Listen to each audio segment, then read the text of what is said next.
Jimmy's tenure with the Yardbirds turned out to be short-lived, but something bigger was waiting right around the corner.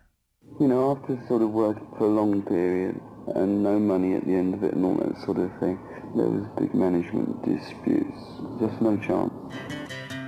As much as Jimmy wanted to keep it going, they finally decided there are other things they could do. And I think there were different musical things going on with everybody. He knew, and we all knew that this was the Yardbirds' last tour.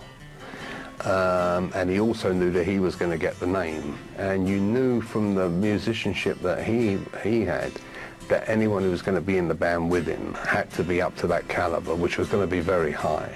John Paul Jones, of course, knew Jimmy from the old session days, and he said, listen, he said, I heard you're forming a band. He said, I wouldn't mind going on the road, you know, what's it going to be? And that's how they all got together. I was moping around the house one day, and my missus said to me, will you stop moping around the house? Why don't you join a band or something? She said, Jimmy Page is forming a group because he just left the Yardbirds. She said, why don't you give him a ring, you know? My brother calls me, he says this, Jimmy Page and John Paul Jones have gotten together. I went, fucking hell. Those two? John Paul's like an expert. John Paul's the music boffin. So they had the music boffin in the background, who's a good keyboard player, good bass player, you know, brilliant musician. The two singers actually had an underground sort of name at that time in '68 was Joe Cocker and Terry Reid. He asked me to be the singer in this new band he's putting together, which was very impressive. I said, I'd love to do. Can you hold that thought? If you're not in now, you're out. Terry Reid couldn't do it. He said, I know this great singer who lives in Wolverhampton or wherever called Robert Plant.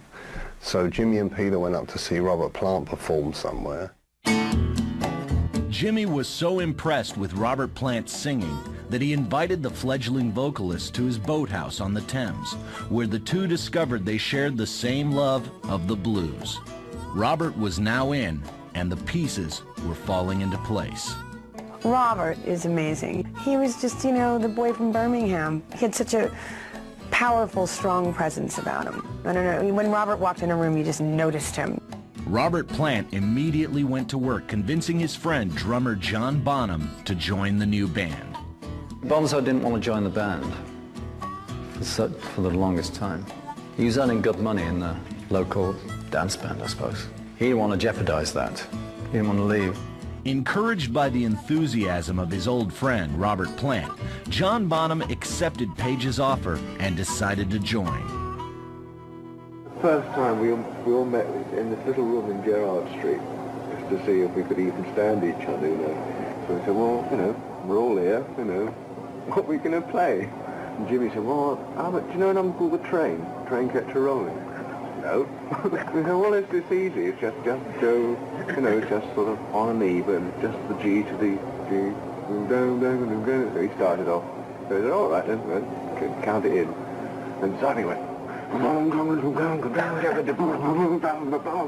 it went, fucking hell! The room exploded. Oh, and then we just looked at each other and said, right, we're on, you know, this is it. This is going to work.